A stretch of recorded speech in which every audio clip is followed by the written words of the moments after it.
Pasaka wetu ni Yesu Kristo. Kwa hiyo tunapokuwa tunashiriki meza ya Bwana, maana tuko kwenye Pasaka. Hatuwezi sasa kusubiri mpaka mwaka kesho mwezi wa 4 au wa 3 kuwa na Pasaka. Pasaka wetu ni Yesu Kristo. Sasa hii meza ya Bwana au shirika mtakatifu ulianza wakati gani? Ulianza katika ile Pasaka ya mwisho ambayo Yesu alishiriki hapa duniani. Hebu tuangalie katika Luka sura ya 22 mstari wa 7. Biblia sema ikafika siku ya mikate isiyotiwa chachu, yani Pasaka, ambayo ilipasa kuchinja Pasaka. Unaona?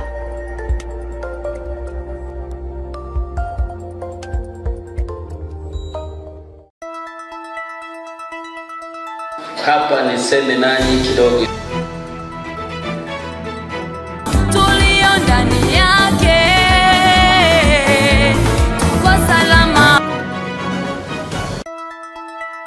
Ninaomba tuwe wepesi sana na waoga katika mambo ya Mungu. Maana Mungu anaweza kukufanya. Hebu fikiria swala kama hilo zito namna hiyo. Yeye alifanya kwa mgumu ili ajitukuze, ajulikane yeye ni Mungu. Kwa hiyo katika yale mapigo yote 9 Farao hakuona kama ni kitu. Lakini pigo la 10 hili lilikuwa zito.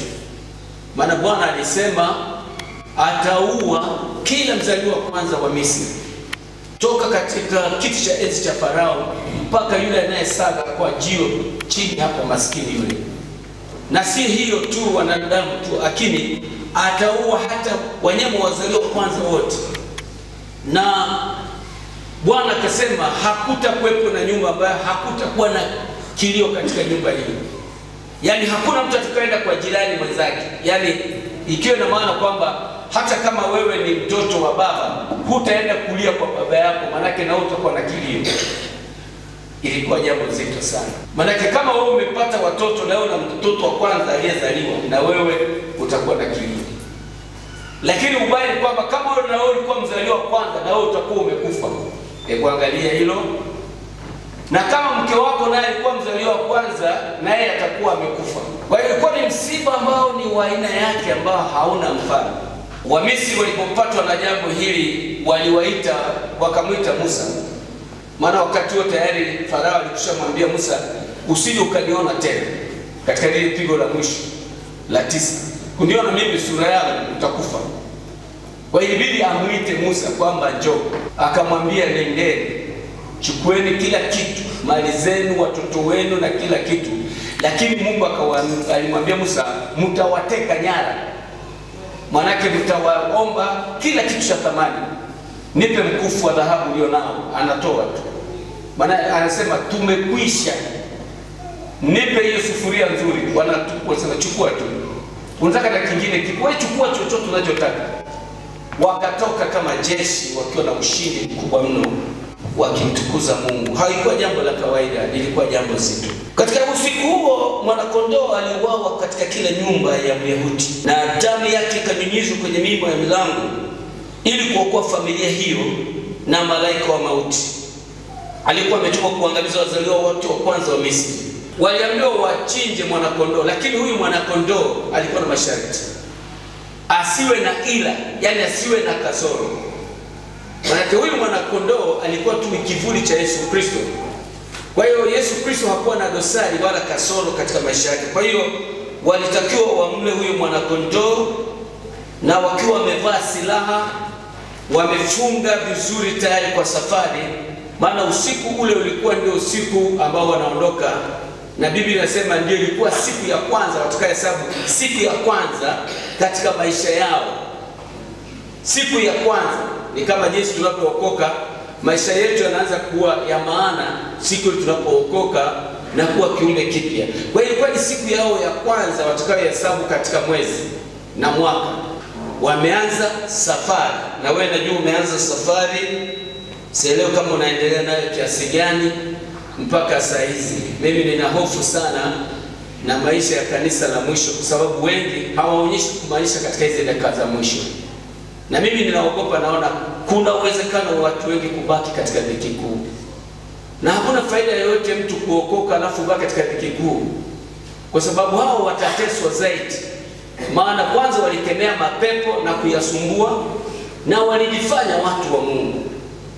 Kwa hiyo shetani atawashughulikia kwa kiwango ambacho hakijawahi kutokea, akilipiza kisasi. Nilisema usiku ule mwana-kondoo aliuawa katika kila nyumba ya Wayahudi, na damu yake ikanyunyizwa kwenye mima ya milango ili kuokoa familia na malaika wa mauti aliyetumwa kuangamiza wazaliwa wa kwanza wa Misri.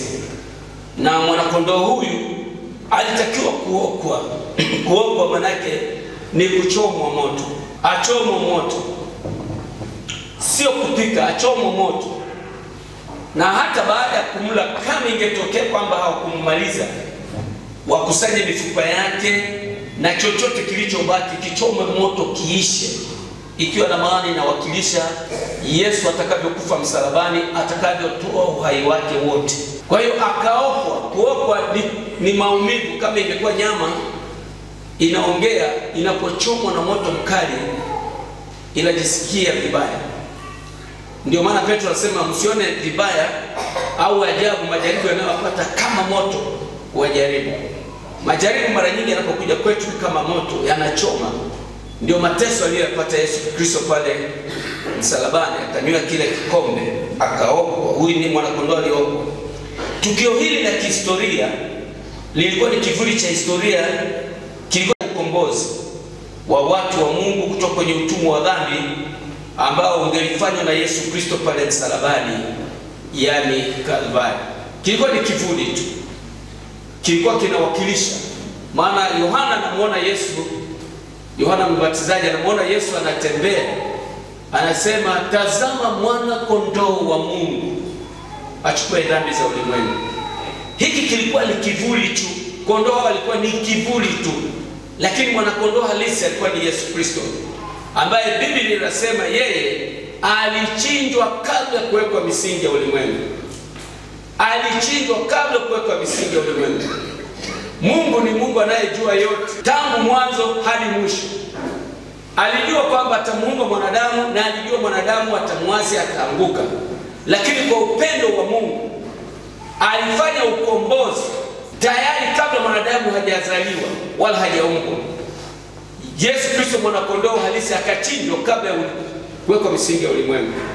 Ndio maana wakati Yesu Bwana Mungu alipomtembelea Adamu katika bustani ya Edeni, alipokuta ametenda dhambi na amekimbia, amejificha, amechukua manyasi, amejifunika, Yesu mwana Mungu alichukua mwana-kondoo, kivuli cha Yesu, akamchinja na ile ngozi akamfunika Adamu na Hawa.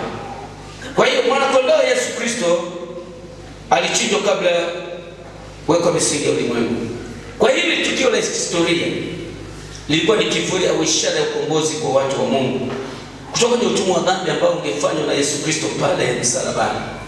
Katika Petro wa kwanza sura ya 2 mstari 20 anasema yeye mwenyewe Yesu Kristo alichukua dhambi zetu juu ya mti pale msalabani. Tukiwa wafu kwa mambo ya dhambi, tuwe hai kwa mambo ya haki. Kwa kupigwa kwake sisi tulipona. Bwana Yesu alifanya kazi kubwa sana ndugu zangu. Tunaweza kuwa hatuelewi na saa zingine tufahamu kwa sababu labda macho yetu ya ndani hayajafunguliwa kwa kiasi kikubwa kuelewa kile Yesu alifanya. Yesu alifanya kazi kubwa sana. Kwanza, kuacha utukufu aliokuwa nao mbinguni. Yeye ni Mungu, sio mwanadamu, ni Mungu. Na ndiye ameumba kila kitu. Lakini kwa kukupenda akavua utukufu aliokuwa nao, akawa mwanadamu. Hakuishia hapo, akawa mtumwa. Tunamwona anaosha hata watu miguu. Hakuishia hapo, alinyenyekea sana, akafa kifo cha aibu. Akatemewa mate na watu aliowaumba. Akapigwa fimbo na watu waliomuumba. Wakamdhihaki watu waliowaumba, bado akiwa katika unyenyekevu mkubwa sana kwa ajili yako. Kazi hii ilikuwa ni kazi kubwa sana. Na ndio maana hukumu ya mtu ambaye atakataa kupokea neema hii itakuwa mbaya sana, yenye majuto makubwa katika maisha yake. Maana Mungu ambaye ni Yesu akikumbuka kazi aliyoifanya ni kwamba hukuipokea, maana kulidharau neema ya Mungu, hukumu itakuwa mbaya. Kwa hiyo ni muhimu sana tuangalie tusipokee neema ya Mungu bure. Ilikuwa ni katika wakati wa sherehe ya Pasaka ya mwisho, Yesu alipoibadilisha na meza ya Bwana. Yesu alisherehekea. Unajua kuna watu hata saa nyingine wanawahubiria mambo ya ajabu na wanawashika. Sema bali Yesu alishika Sabato. Ni kweli Yesu alishika Sabato kwa sababu Yesu aliishi kipindi cha sheria, na ndio maana hata alitahiriwa siku ya 8. Na mambo yote alikuwa anayafanya kusalishi kwenye sheria. Kwa nini aliishi kwenye sheria? Aliishi kwenye sheria atukomboe kutoka kwenye sheria tuingize kwenye neema. Kwa hiyo kifo cha Yesu Kristo ndio kimetuleta kwenye neema ya Mungu. Kwa hiyo Yesu alishika sheria. Alikuwa anasali Jumamosi. Kwa hiyo lazima uelewe haya mambo yote Yesu aliyafanya kwa ajili yetu, na alifanya kazi kubwa sana. Sasa Yesu alikuwa anaenda kwenye sherehe za Pasaka. Hata kumbuka wakati wakiwa na miaka 12 alienda kusali na baba yake, na wakawa wanarudi njiani, kumbe Yesu amebaki hekaluni. Ndugu zake wakadhani kwamba yuko kwenye msafara, wakaenda mwendo wa kutwa, yani mpaka toka asubuhi mpaka jioni. Ilipofika wakati wa chakula wanamtafuta mtoto, wakashangaa mtoto hayupo. Wakatafuta kwa ndugu zao wote, hamna. Tafuta kwenye kila eneo, hamna. Kabidi baba na mama warudi tena Yerusalemu kwenda kumtafuta. Ili wachukua siku 3 kumpata Yesu. Ndugu zangu, unapokuwa na imani hii unaichezea, unaweza ukaitafuta ikakugharimu sana.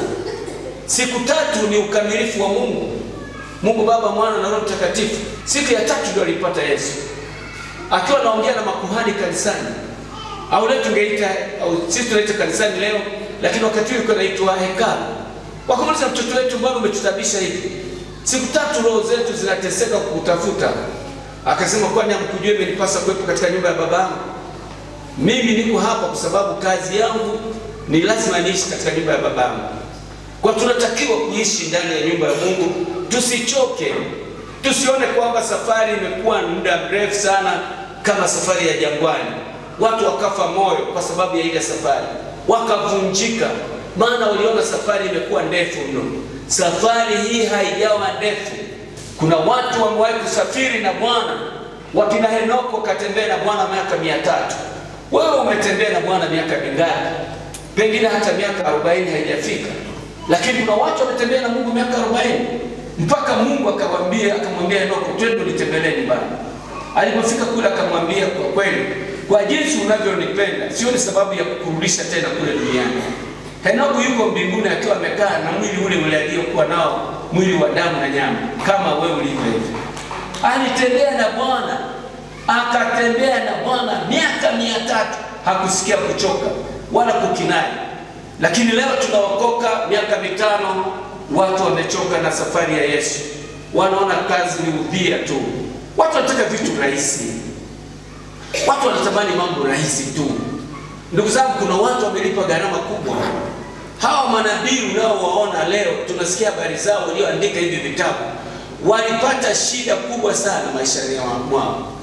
Wakina Yeremia walikuwa wanatupwa kwenye mashimo, wanapigwa, wanatendewa matendo mabaya, lakini bado walishikamana na Mungu.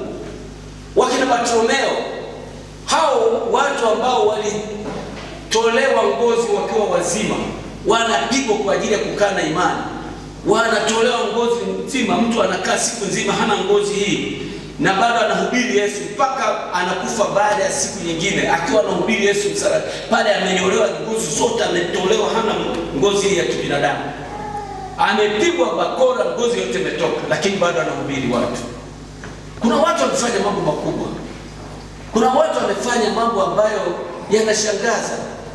Kuna wengine walivutwa na magari, wanafungwa nyuma, wanavutwa, ngozi inatoka, lakini anasema Yesu ni Bwana mpaka roho inamtoka. Lakini leo imani hii tulionayo, ambayo hata serikali ya Tanzania inatulinda, kama jana watu wengi waliokuwa na mkesho wa Pasaka wanalindwa na serikali. Katika nchi zile serikali zilitesa watu sana, ziliwafanya watu wakapata shida sana, ziliwaua.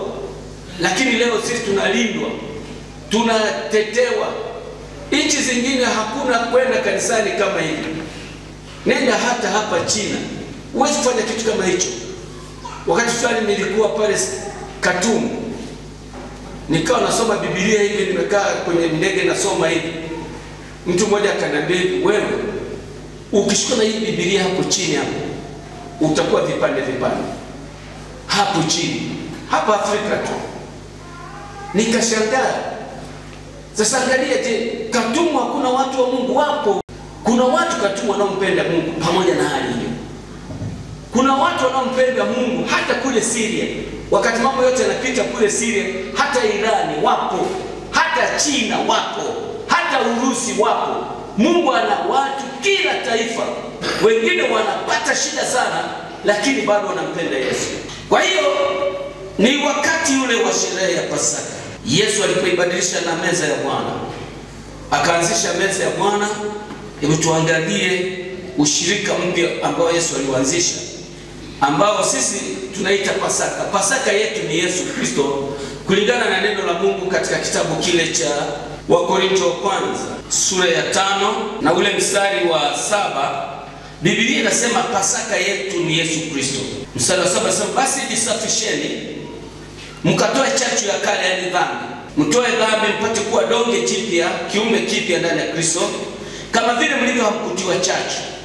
Kwa maana Pasaka wetu amekwisha kutolewa kuwa sadaka, yani Kristo.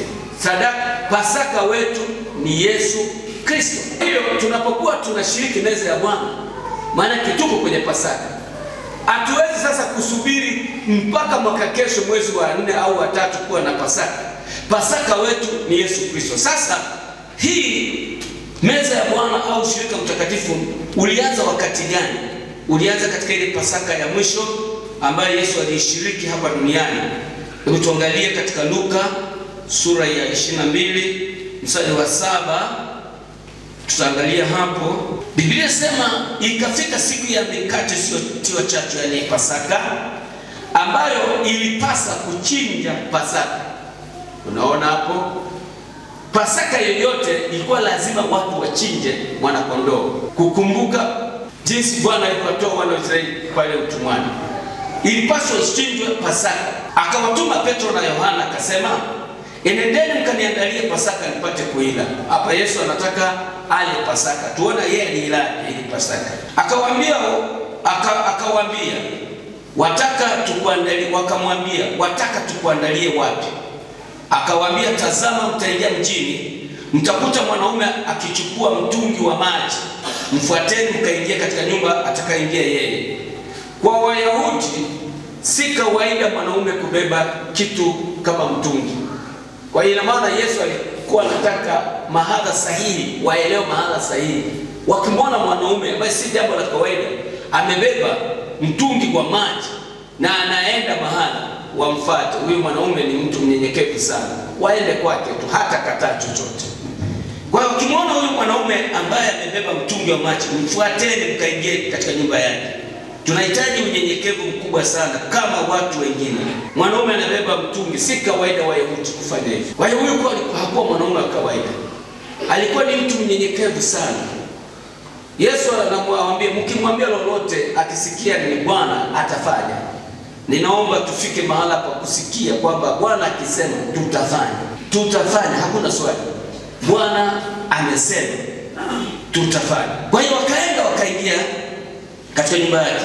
Na mtamwambia mwenye nyumba, mwalimu akwambie hivi, kiwapi chumba cha wageni nipate kula Pasaka humo pamoja na wanafunzi wangu? Naye akawaonyesha chumba kikubwa cha orofani, na alikuwa mtu mwenye uwezo, nacho kimekwisha kuandaliwa. Akasema, kimekwisha kuandaliwa, andaeni humo. Akawaambia hivi. Wakaenda wakaona kama alivyowaambia, wakaiandaa Pasaka. Hata saa ilipofika, aliketi chakulani yeye pamoja na mitume. Sasa saa imefika kula Pasaka. Akawaambia, nimetamani sana kula Pasaka hii pamoja nanyi kabla ya kuteswa kwangu. Maana hii Pasaka Yesu aliila siku moja kabla ya kuteswa kwake. Anatamani kula Pasaka hii pamoja nanyi kabla ya kuteswa kwangu. Kwa nini anaila siku moja? Alijua kwamba yeye angelitolewa kama sadaka kesho yake, wakati kondoo anapokuwa na chini, angeuawa kama mwanakondoo wa Mungu. Kwa maana nawaambia kwamba siidi tena hata nitakapotimizwa katika ufalme wa Mungu.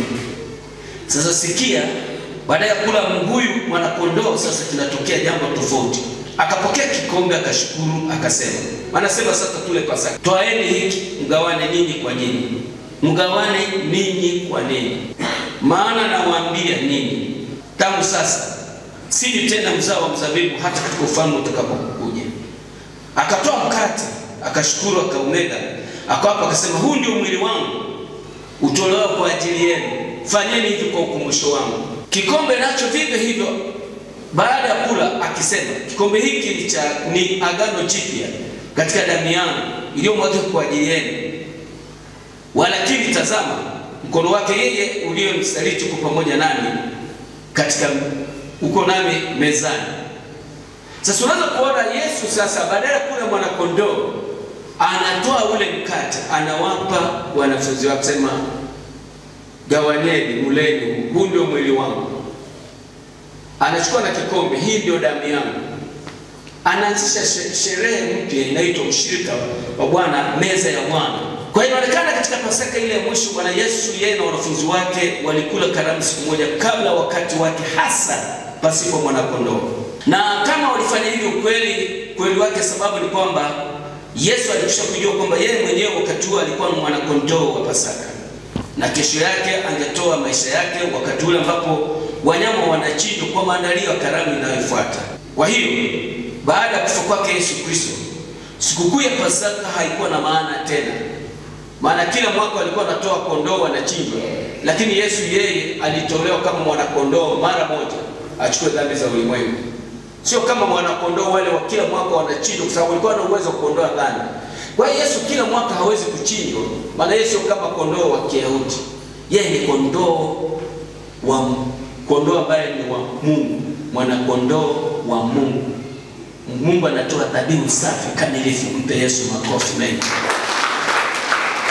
Kwa baada ya kufa kwake, sikukuu ya Pasaka haikuwa na maana tena, iliondolewa na sherehe mpya ukumbusho iliwekwa, yani meza ya Bwana, agano jipya. Agano, nafanya agano nanyi jipya, sio agano lile la kale. Sasa hebu tuangalie mambo ya kuzingatia wakati wa kushiriki meza ya Bwana. Tuangalie mambo ya kuzingatia wakati wa kushiriki meza ya Bwana. Twende katika kitabu kile cha Wakorintho kwanza sura 11 kuanzia mstari wa 17. Tuangalie mambo ya kuzingatia wakati wa kushiriki meza ya Bwana. Tuangalie mstari wa 17. Lakini katika kuagiza haya si wasifu ya kwamba mnakusanyika, si kwa faida bali kwa hasara. Paulo anaeleza yeye alikuwa wasifu wa Korintho kwa sababu wanakusanyika kanisani. Lakini anasema nini? Mnakusanyika si kwa faida, mnakusanyika kwa hasara. Yaani unakuja lakini bado haumpendezi Mungu, na Mungu hana furaha na wewe. Unakusanyika kama desturi tu, lakini Mungu hana furaha na wewe. Ni lazima tufike katika kiwango ambacho Mungu atapendezwa na sisi. Ndio maana wakati Yesu anabatizwa, sauti ilikuja ikasema, huyu ni mwanangu mpendwa wangu nayependezwa naye. Haitakiwi tu mimi kutumiwa kwa mfano kusimama hapa na hubiri wakati Mungu hana furaha na mimi. Haina maana yoyote. Hata punda aliwahi kuhubiri, akahubiri nabii mwenye wazimu. Kuhubiri mtu yote anaweza kuhubiri, hata shetani, hata punda anaweza kuhubiri. Lakini katika kuhubiri kwangu, je, Mungu anapendezwa na mimi? Hili ndio swala kubwa. Ndio maana Paulo anasema, nisiwahubiri watu wengine, mimi kama mtu akukataliwa. Wako watu wengi ambao watahubiri, watatenda miujiza, lakini siku ile Bwana sikuwajua, sikuwafahamu, sikuwa na mahusiano na ninyi. Uhusiano wa kujua maana yake mtu ni uhusiano wa mke na mume. Mke wangu ananijua vizuri na mimi namfahamu vizuri, na ananifahamu vizuri, hata nikiwa katika hali ambayo sio nzuri anafahamu kwamba mume wangu hayuko sawa, hata kama sijaeleza. Ananijua. Sasa Yesu anataka atujue na sisi tumjue kama ninavyofahamu mke wangu na kama yeye mke wangu anavyonifahamu. Yesu anataka tumjue, anataka atujue. Inawezekana hakujui pamoja kwamba uko hapa kanisani, hauna uhusiano naye.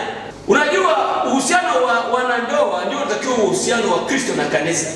Uhusiano wa wanandoa na Kristo, uhusiano wa Kristo na kanisa.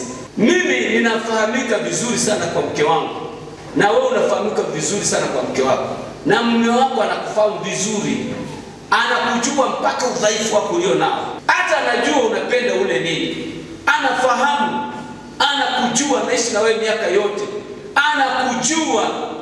Na nani kuulize, Yesu anakujua kiasi gani? Yesu anakujua kiasi gani? Ni mara ngapi uko karibu naye? Ni mara ngapi unajifunua kwake akujua hata moyo wako jinsi ulivyo? Paka nafika mahala Mungu anasema, mwanangu nipe moyo wako, upendezwe na njia zangu. Leo watu wanajitahidi kujificha sana kwa Yesu. Ukiambia njoo kwenye maombi, uwezi. Soma neno lake, uwezi. Toa hela sadaka, uwezi. Imbia Yesu, uwezi. Ni majivuno tu, unayo tu. Majivuno, unafanya kitu kuna hofu ya Mungu. Majivuno tu. Unajivuna tu. Kwanza ngoja nikwambie, katika wazuri haumo kwenye wazuri. Wazuri wote wameandikwa kwenye Biblia. Wengine waliobaki labda waliumbwa jioni saa 12 au Mungu anamalizia. Wazuri wametajwa. Naweza kukutajia watu wazuri wako. Biblia inasema, Mungu mwenyewe anasema huyu alikuwa mzuri. Wewe Mungu amekwambia wewe ni mzuri. Sara alikuwa mzuri. Anatajwa alikuwa mzuri mpaka akiwa na miaka karibu 75 alipoenda Misri, yeye alikuwa mzuri kuliko wanawake wote wa Misri. Hata Farao akaomba amchukue. Alikuwa mzuri. Anatajwa Rebeka alikuwa mzuri. Alitajwa alikuwa mzuri. Raheli ametajwa alikuwa mzuri. Wazuri hata wake wa Daudi wanatajwa. Wazuri wakina Abigaili walitajwa. Wanaume ni wachache wametajwa kuwa wazuri. Yusufu ndiye alitajwa kuwa mzuri mpaka mke wa Potifa akamtamani. Wengine sisi tumetajwa wapi tumetajwa? Wewe tunajiona tu unajihukumu mwenyewe kwa sababu hujawahi kuona wazuri. Unajiangalia sana vizuri. Wapi? Tunadanganya na kiburi chako tu. Wewe mzuri wapi? Wazuri wako. Kwa hiyo muhimu sana tujiangalie sana. Sababu kiburi mara nyingi kimeharibu maisha yetu na kujiona kwetu. Labda saa zingine elimu zetu, mtu anasoma nadhani aliyesoma ndiye mwenye elimu. Kuna watu wa kusoma. Niwahi kumuona mama mmoja alikuwa anaitwa Mama Ana Road. Hakwenda shule hata Biblia hajui kusoma. Lakini alikuwa akija hapa atakwambia mambo yote ambayo yanakuja. Maandalizi mpaka akaniita. Akaniambia utanizika hapa. Kaburi langu litakuwa hapa. Akaja akatuaga na mke wangu hapa. Akaenda kwa kina Mama Grace akawaaga, akazunguka kwa watu. Haumu. Jamani mimi muda wangu umeisha wa kwenda na rudi. Bwana ameniambia kwamba ninaenda narudi nyumbani. Muda wangu, kazi yangu nimemaliza. Wewe umemaliza kazi ya Mungu. Umemaliza, Mungu amekuambia. Kuna watu wamefanya. Kuna watu hakwenda shule lakini anamjua Mungu kwa uhakika. Alikuja hapa akamkuta huyu mama, simama wewe mama. Huyu mama alikuwa tasa. Sehemu dunia yote kutafuta mtoto hakuwahi kumpata. Uliombewa na nani ukapata mtoto? Mama Ana Road ndiye alimwombea. Huyu mama hakwenda hata hajui kusoma. Alimwombea huyu mama. Huyu mama ameenda hata Tanga kutafuta watoto ishikana. Yule mama ambaye hajui kusoma hata Biblia, anajua Mungu. Alikuja akamwombea huyu mama. Huyu mama leo ana watoto na wajukuu. Piga Yesu makofi.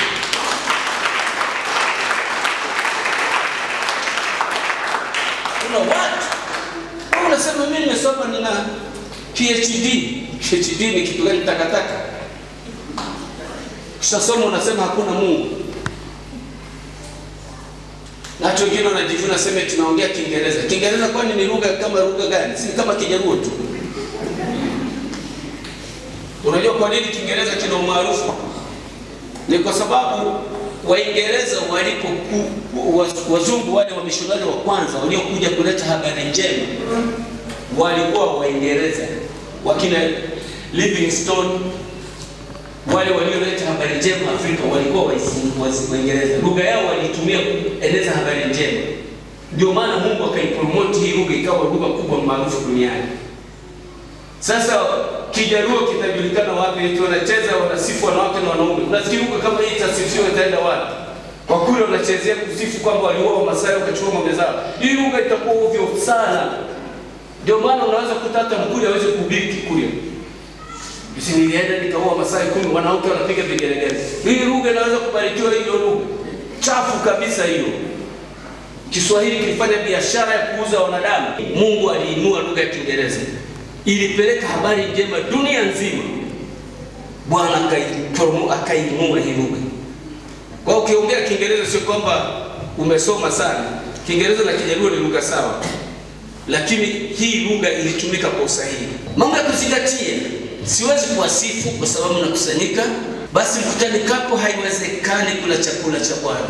Kwa maana kwanza mkutanikapo kanisani nasikia kwamba kwenu kuna faraka, yani kutokuelewana. nami nusu na sadiki. Kwa maana kila mmoja wenu, kwa maana ni lazima kuwepo na wazushi kwenu waliokubaliwa wa dhahiri. Basi mkutanikapo pamoja haiwezekani kula chakula cha Bwana. Kwa maana kila mmoja hutangulia kutoa chakula chake katika kula kule. Wala huyu ana njaa na huyu amelewa. Je, hamna nyumba za kulia na kunywea? Au mnalidharau kanisa la Mungu na kuwataharisha hao wasio kitu? Na waambieni siwasifu, la siwasifu kwa ajili haya. Haya matatizo ya makanisa hayakuanza leo, wala sio mageni. Haya mambo ya ovyo ndani ya makanisa hayakuanza leo. Yalianza tangu kanisa la kwanza. Paulo anashangaa sana tabia wa Korintho. Walikuwa wengine walevi tu. Wanakuja ni walevi katika nyumba ya Mungu.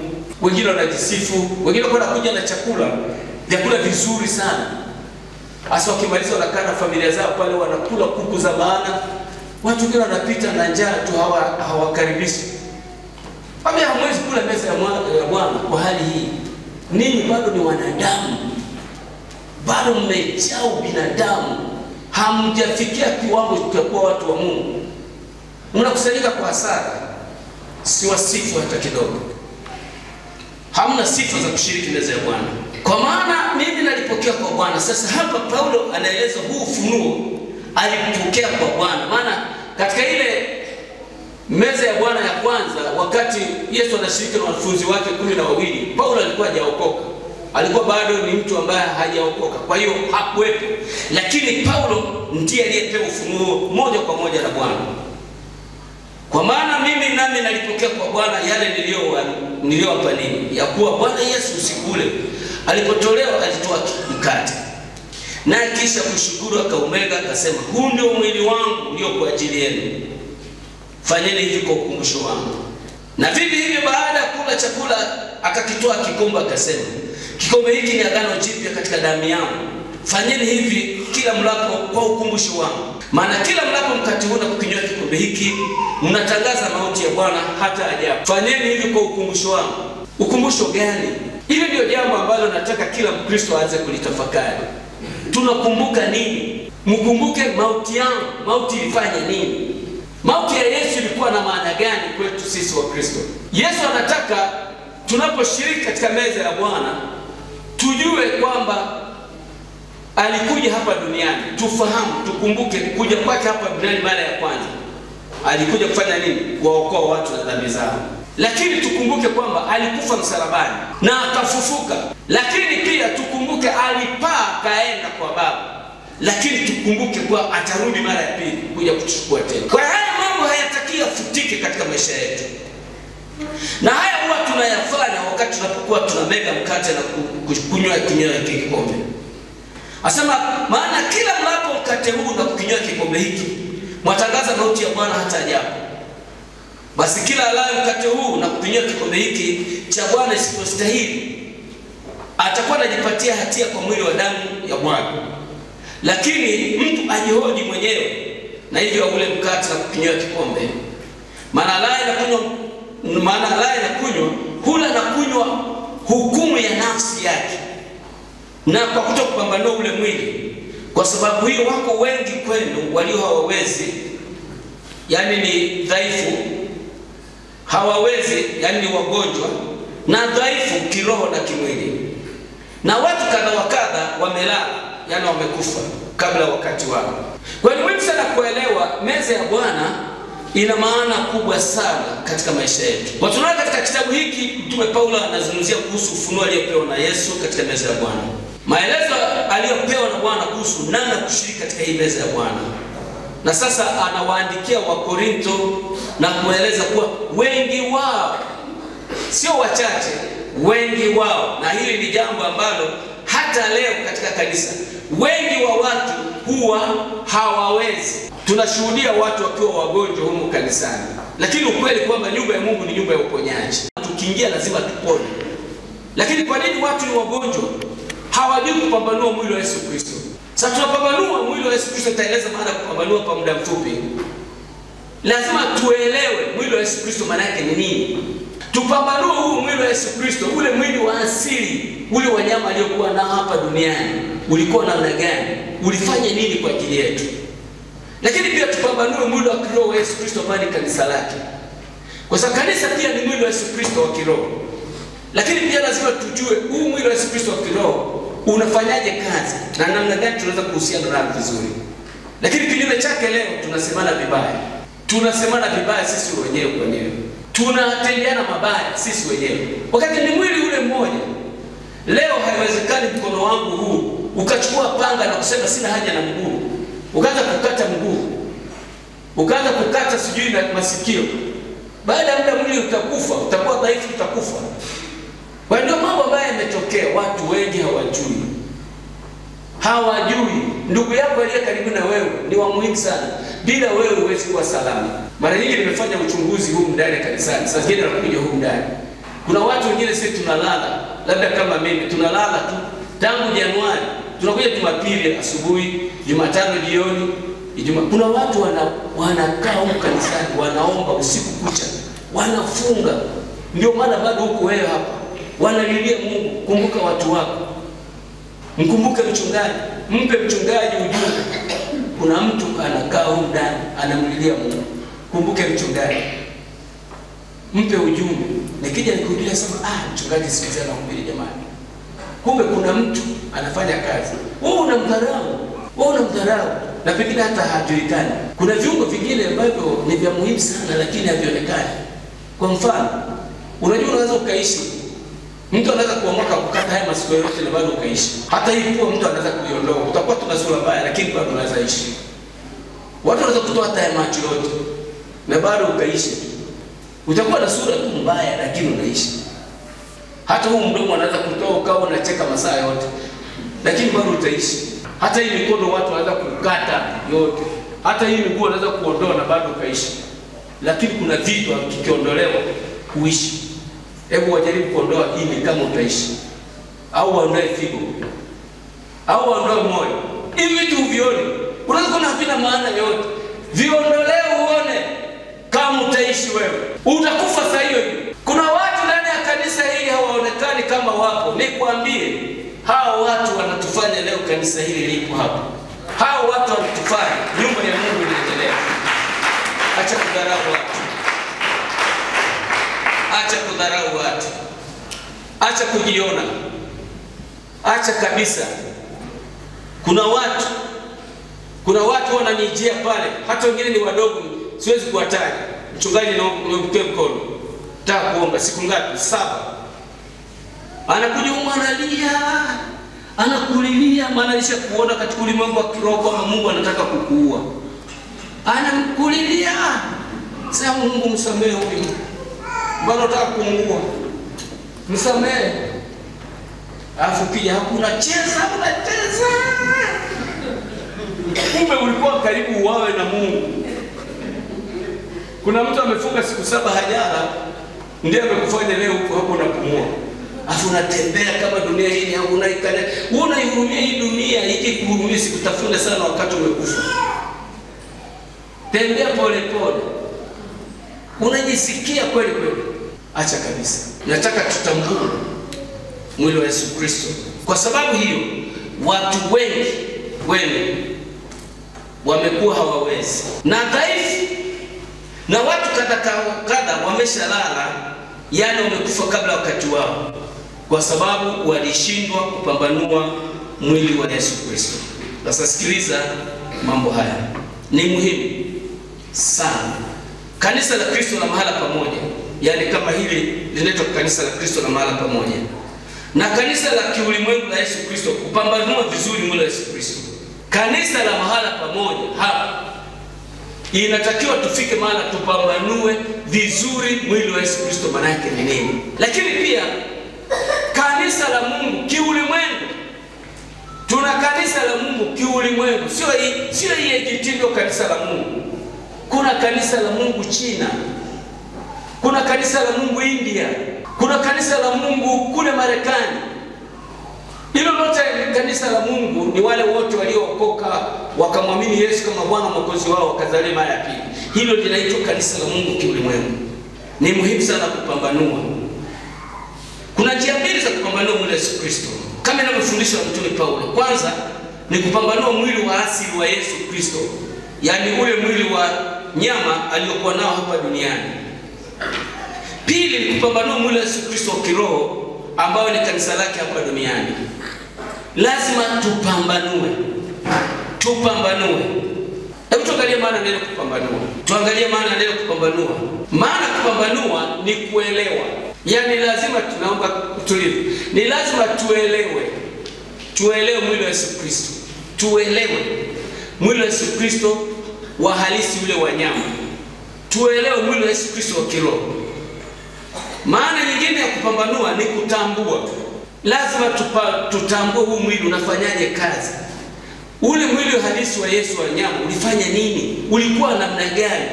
Je, ulikuwa ni mwili wa kibinadamu wa kawaida?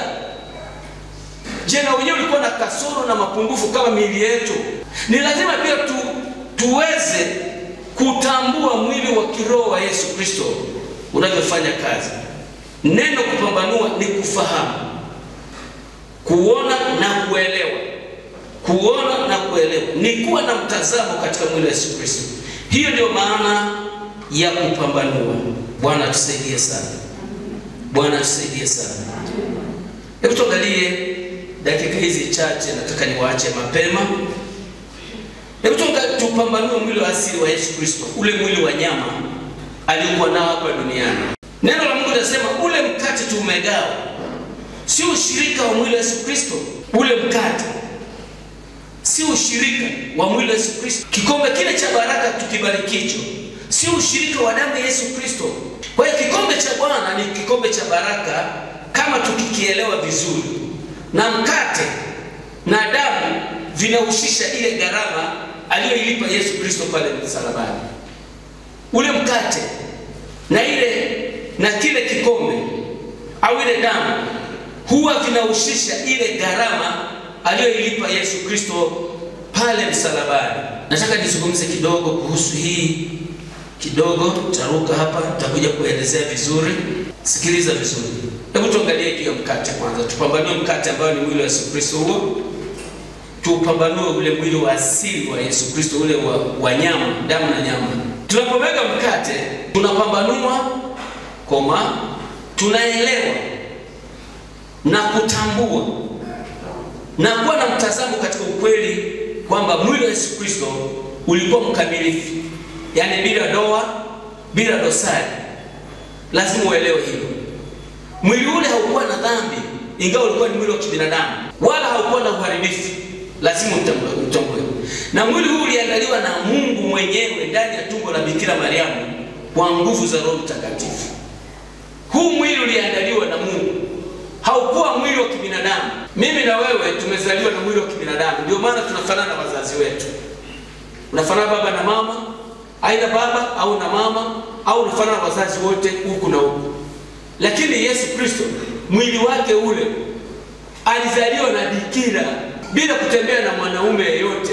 Ule mwili uliandaliwa na Mungu mwenyewe ndani ya tumbo la Mariamu kwa nguvu za Roho Mtakatifu. Waebrania sura ya 10 mstari wa 5. Ule mwili lazima tuelewe. Ule mwili uliandaliwa na Mungu mwenyewe ndani ya tumbo la Bikira Mariamu kwa njia ya Roho Mtakatifu. Mstari wa 5 anasema hivyo ajapo ulimwenguni, Yesu anasema, dhabihu na matoleo hukutaka, lakini mwili uliniwekea tayari. Mwili uliandaliwa na Mungu mwenyewe. Na tunapata ufafanuzi zaidi katika huu mwili katika kitabu kile cha Luka 1 mstari wa 33 mpaka 35. Hebu tuone hapa Luka anavyoeleza jinsi huu mwili ulivyoandaliwa na Mungu mwenyewe. Naomba tuelewe hili jambo tunaposhiriki meza ya Bwana. Luka 1 mstari 33 mpaka 35. Biblia inasema hivi, labda nianzie pale 30. Malaika akamwambia Mariamu, usiogope Mariamu, kwa maana umepata neema kwa Mungu. Tazama, utachukua mimba na kuzaa mtoto mwanaume, na jina lake utamuita Yesu, maana huyo atakuwa mkuu. Ataitwa mwana wa aliye juu. Sio mwana wa Yusufu, mwana wa aliye juu. mwana wa Mungu. Na Bwana Mungu atampa kiti cha enzi cha Daudi baba yake. Atamiliki nyumba ya Yakobo hata milele, na ufalme wake utakuwa hauna mwisho. Mariamu akamwambia malaika, litakuwaje neno hili? Nami silijui mume.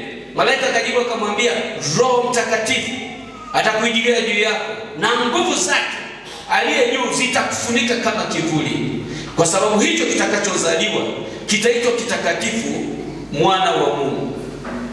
Hicho kitakachozaliwa kitaitwa kitakatifu, ni mwana wa Mungu. Kwa hiyo lazima uelewe, unapokula ule mwili wa Yesu, unakula kitu kitakatifu, mwana wa Mungu. Chakula hiki ni tofauti sana. Sio kama ugali na nyama, sio kama pilau. Hiki ni chakula halisi. Anasema mwili wangu ndio chakula halisi. Hiki kingine mkila mnakufa. Tunapokula mwili wa Yesu Kristo, tunakula chakula kitakatifu, mwana wa Mungu.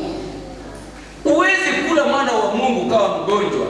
Kama tunakula dawa za hapa za hospitali tunapona, je, ukila dawa mwana wa Mungu, chakula kitakatifu, mwana wa Mungu, ndio huwa tunakula mwana wa Mungu katika meza ya Bwana, mwana wa Mungu. Unakula sijui fragile na kuponya mimba. Kwa nini ukila kitu kitakatifu kama mwana wa Mungu usipone? Si kuna shida mahala fulani? Kuna shida kubwa kwa kutokuelewa. Wengine wamekufa kwa kutokuelewa. Ungeelewa ungeishi, ungeelewa usingeugua. Ndio maana watu wa dini wanaheshimu hiki chakula. Hata kwenye msiba wanatoa. Wakizidiwa wagonjwa wanaita baba paroko, anawapa chakula hiki. Wanaelewa hiki ni kitakatifu, ni mwana wa Mungu. Huwezi kula mwana wa Mungu ukafa. Yesu anasema mimi ndio mkate wa uzima, ukinila mimi hutakufa. Mpe Yesu makofi. Hutakufa. Watu hawaelewi, anakula tu kidini tu. Unajua kuna watu wanakula kidini tu kwa sababu ya mazoea. Anakula kidini tu. Hujui hiyo atakuwa mtakatifu, mwana wa Mungu. Tunakula mwana wa Mungu. Yesu Kristo aliumba mbingu na nchi. Ukimula utakuwa hai, hutakufa. Mpe Yesu makofi tena. Ulichukua magonjwa yetu, ukachukua udhaifu wetu na dhambi zetu pale msalabani. Mwili wa Yesu ulichukua dhambi zetu. Petro wa kwanza sura ya 2 mstari 20. Yeye mwenyewe Yesu alichukua dhambi zetu juu ya mti. Pale msalabani dhambi zetu tulichukuliwa. Hatupasi kuishi kwenye dhambi, maana dhambi zetu zilichukuliwa. Ule mwili wake ule wa asili wa nyama ulichukua dhambi zetu, lakini sivyo, ulichukua magonjwa yetu. Katika kitabu kile cha Mathayo 8 mstari 16 na 17 inatueleza wazi. Mathayo 8 mstari wa 17 Biblia inasemaje? Nianzia 14. Hata Yesu alipofika nyumbani kwa Petro, akamwona mtoe Petro mama mkwe wake amelala kitandani, hawezi homa.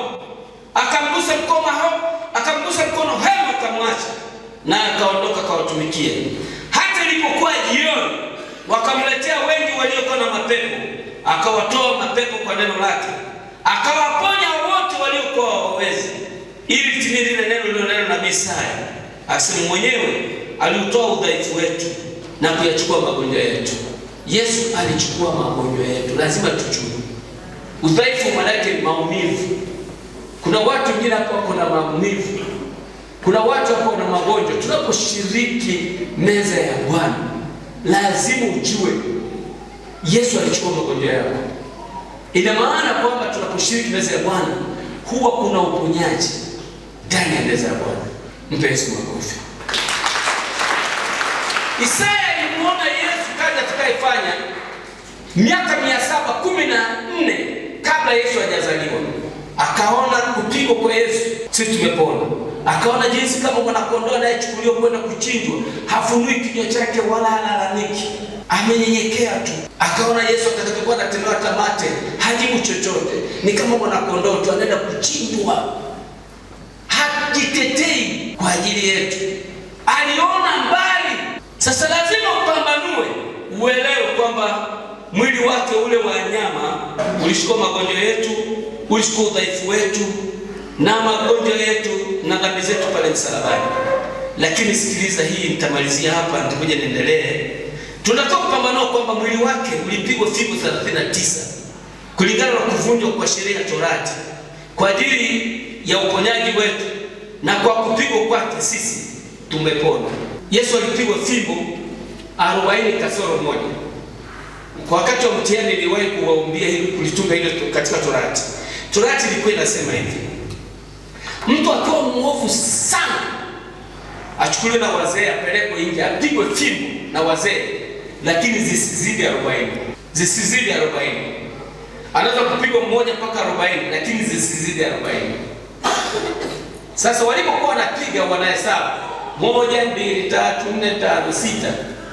Sasa saa zingine katika kuhesabu walikuwa wanaogopa labda amekosea. Kwa hiyo ukifika 39 anasema labda zimefika. Maana sema usizidi 40. Kwa ukipiga kazidi 40 ni dhambi.